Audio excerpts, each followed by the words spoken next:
The room was filled with tension as Isis Morales clicked the publish button on her latest YouTube video. The title, "I Married a Monster," appeared on screen, sending shivers down the spines of her millions of followers. Known for her glamorous lifestyle and advice on finding wealthy suitors, she had just revealed a dark secret that shocked the world. With each notification sound, her heart beat faster and faster. This marked the beginning of a new chapter for Isis, one that had started over a month ago when she left her husband in search of a safer future for herself and her children. In the now viral video, Isis bravely detailed the pain and betrayal she suffered at the hands of her husband. Her voice trembled as she shared how one of her daughters had revealed the horrifying truth: their father had been sexually abusing them. As a pregnant mother hoping to create happy content for her family, this revelation turned her world upside down. Beneath the surface of her flawless online persona lurked a horrifying truth. Just weeks ago, while tending to her daughter, she discovered the unthinkable. Her husband had violated their children's innocence. Both daughters were victims of his despicable deeds. After making this shocking discovery, Isis frantically rushed her children to the hospital for examination.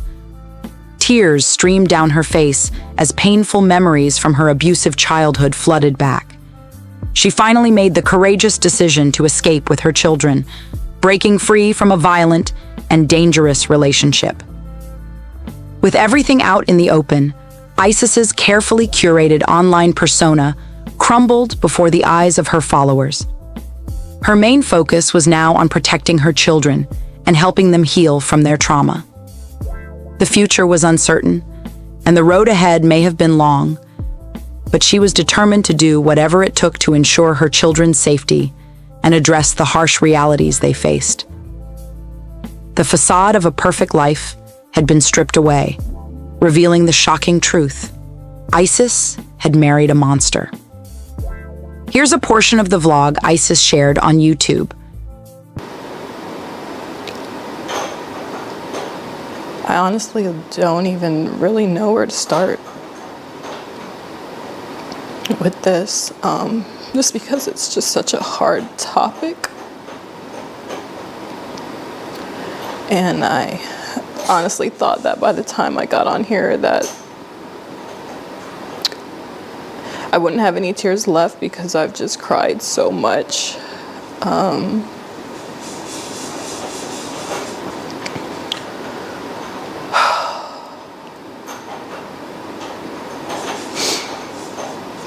It's like I built this channel and this whole brand around being this man's wife and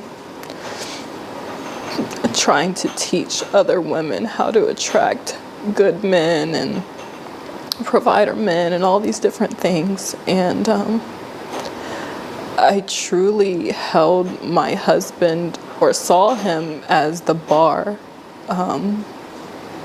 for what every woman should, type of man that, or type of husband that every woman should aspire to have. And I didn't realize that the person I married was actually going to be my biggest nightmare.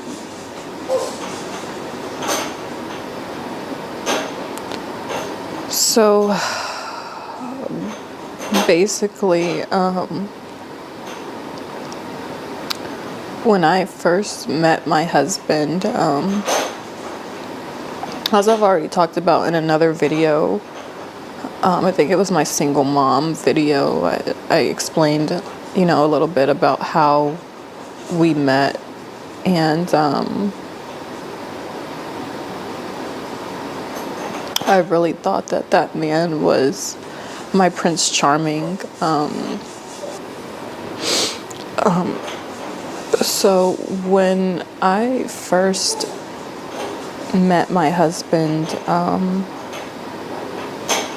I thought that he was my Prince Charming. I thought that he was my knight in shining armor, and he portrayed himself to be this amazing, upright, righteous Christian man.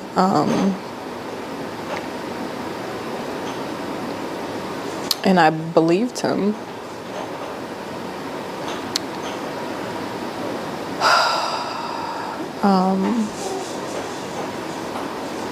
I think shortly after we got married, and this is something that I haven't talked about, I started noticing like certain things changed with him. And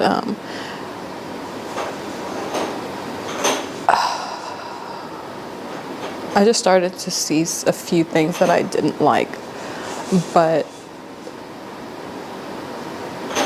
I honestly thought that some of these were things that I could get past.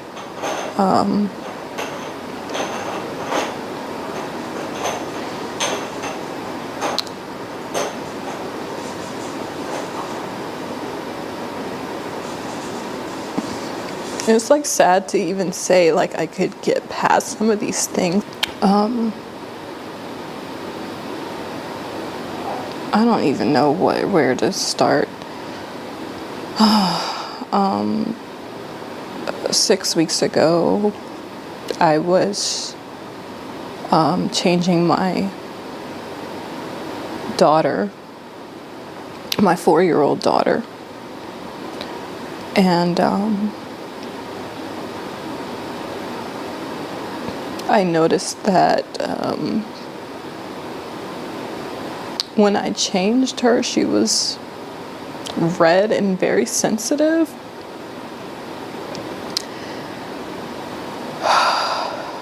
And immediately,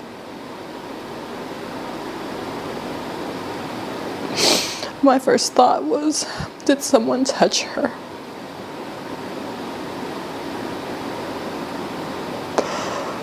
Oh God. Gosh.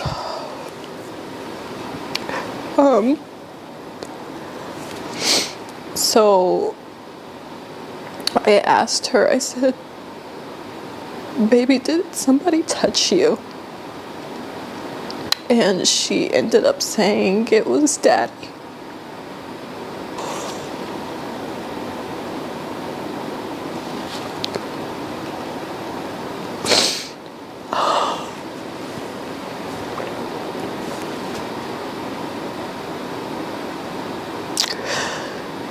I felt like my world ended on that day.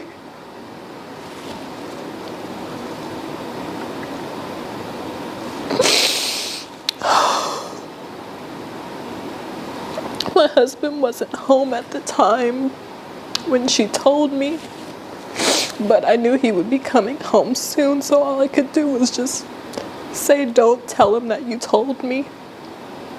And I just instantly started trying to think of how I could get my kids out of the house, because I knew if I confronted him or asked him about it, that he would just lie, and that he would probably just continue to keep doing stuff to her, but just become more covert or more sneaky or whatever. As soon as my husband got home, he was actually picking up the boys from school, my 2 older boys from school. As soon as he got home, I told him that I was gonna go Halloween shopping with my sister, because I just needed an excuse to get out of the house with all the kids. And I knew if I said something like, oh, I'm going to the grocery store, that it would be suspicious. Like, why am I bringing all the kids and like packing things, like things that we would need and things like that. So going Halloween shopping was the best thing I could think of to just hurry up and get the kids out of the house. I'm sorry, I had to get myself together. So when I got to the hospital, they basically told me that we had to go to another hospital because they didn't do physical exams, like that kind of physical exam there. So a police officer escorted the kids and I to another hospital where they were able to evaluate my daughters. It ended up coming out that he had actually been touching both of my daughters, who are only 2 and 4 years old.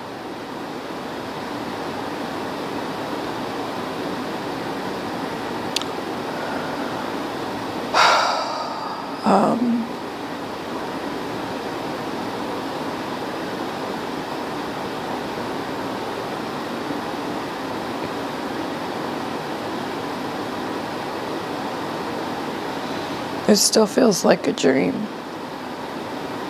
Like, when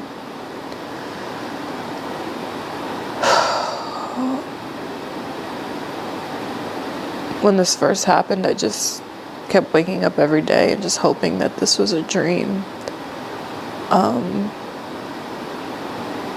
Because it's literally my worst nightmare. It's my worst nightmare. I myself am a product of RAPE. That's how I came to be. And was also, abused as a child by a neighbor's husband. And I specifically prayed to God that my children would never, ever, ever have to go through this. And I'm just not quite sure how this happened, why this happened.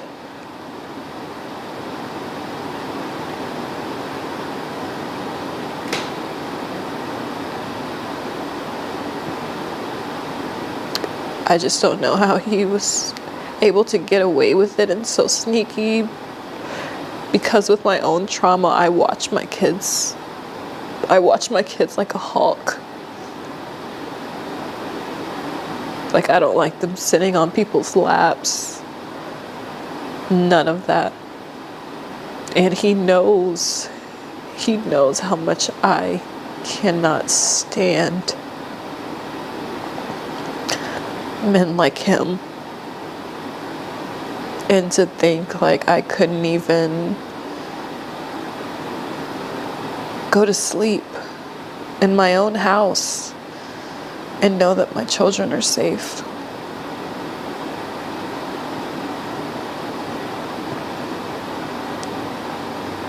Just by me going to sleep, my children were left unprotected. Thank you for tuning in to No Tears for Black Girls. This series is skillfully crafted by acclaimed writer and producer John Reedberg with the guidance of unapologetic host Samantha Paul. Catch new episodes every Tuesday and Thursday on all major podcast platforms. You can listen anywhere, anytime. And if you truly enjoy our content, please leave a 5-star rating and positive review. Remember to stay loved, stay blessed, and stay safe.